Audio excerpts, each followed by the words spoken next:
Yo, what's up? Dr. Soul here, MD, bodybuilder, launching a new series, Basics of Dieting. In this series, I'll be teaching you nutritional strategies to help you build muscle and lose fat. I'll be walking you through step by step how to set up your own diet and meal plan in order to achieve your body composition goals. If that sounds useful to you, let's begin.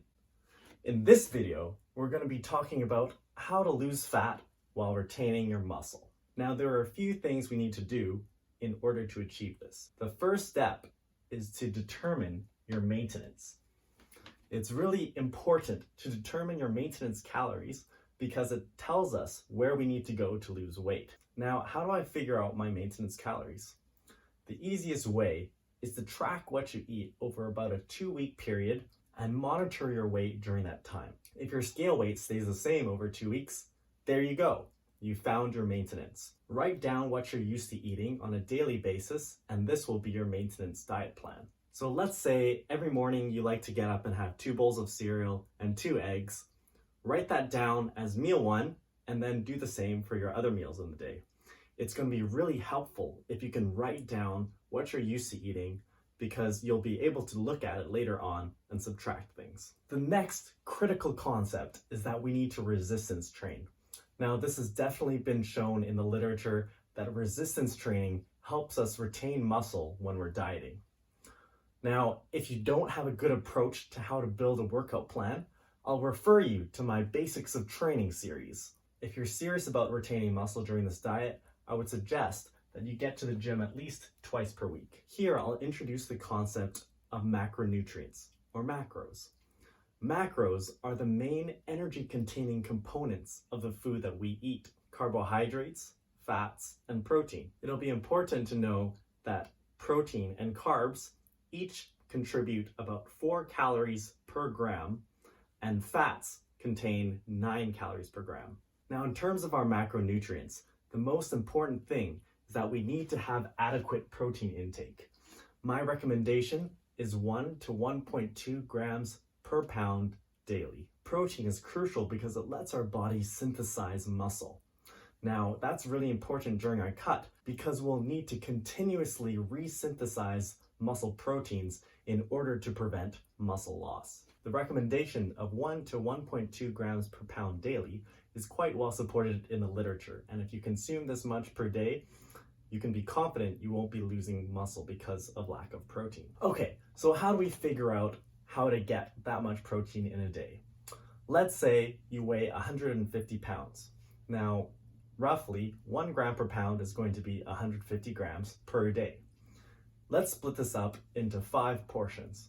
That's 30 grams each. In terms of figuring out what 30 grams of protein looks like, the general rule of thumb is that a piece of meat the size of a deck of cards is about 20 grams. So if you want 30 grams, you're going to have about a deck and a half of cards. Now, you might say that 5 meals a day is a lot, but if we look at this practically, it actually works pretty easily. Let's say at breakfast, lunch, and dinner, we put a portion of meat or fish about the size of a deck and a half of cards. Then we can have a protein bar in the afternoon as a snack and a protein shake before bed. There you go. 5 meals, 30 grams protein each, and we've met our protein target for the day. I'll mention now that if you aren't already meeting this protein recommendation, you should be working this into your routine during that maintenance phase when you're tracking what you're eating. That way, when you subtract calories later on, it'll be easy to just keep your protein the same as it was before. Once you meet that minimum 1 to 1.2 grams of protein per day, the rest of your calories can come from fats and carbs. Now, I'll say right now that the exact proportion of fats to carbs in your diet doesn't really matter that much, except for advanced individuals, which I'll talk about in another video. Now, the next step is that we're going to enact a calorie deficit by reducing fats and carbs. I would recommend creating a deficit between 200 and 1,000 calories per day. Now, note that 1 pound of fat equals 3,500 calories. What that means is if you have a 500 calorie per day deficit, you're going to lose weight at a rate of 1 pound per week. You should titrate the size of your calorie deficit so that you're losing weight at a rate of 0.25 to 1% of your body weight per week. That means if you're a 200-pound individual, 0.25% would be half a pound per week, and 1% would be 2 pounds per week. I usually suggest that people lose weight at a rate of at least 0.5 pounds per week, mainly because the scale will have difficulties in tracking a weight loss that's less than that amount. On the other end of the spectrum, you don't want to be losing weight at a rate faster than 1% of your body weight per week, because you risk losing muscle. On that note, as long as your training performance is staying the same or improving in the gym, you're most likely not losing any muscle. The rate at which you lose weight depends on how long your cut is.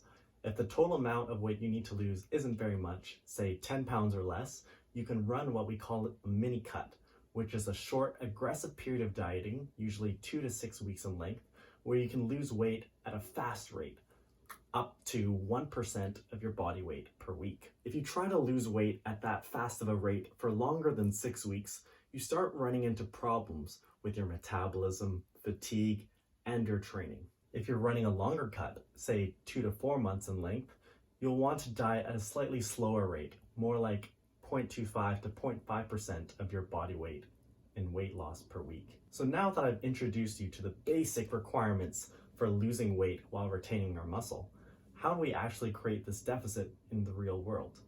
That's the topic of our next video. Thanks for watching, guys. Make sure you subscribe, like the video, leave me a comment, and let me know what you want to know about dieting. See you next time.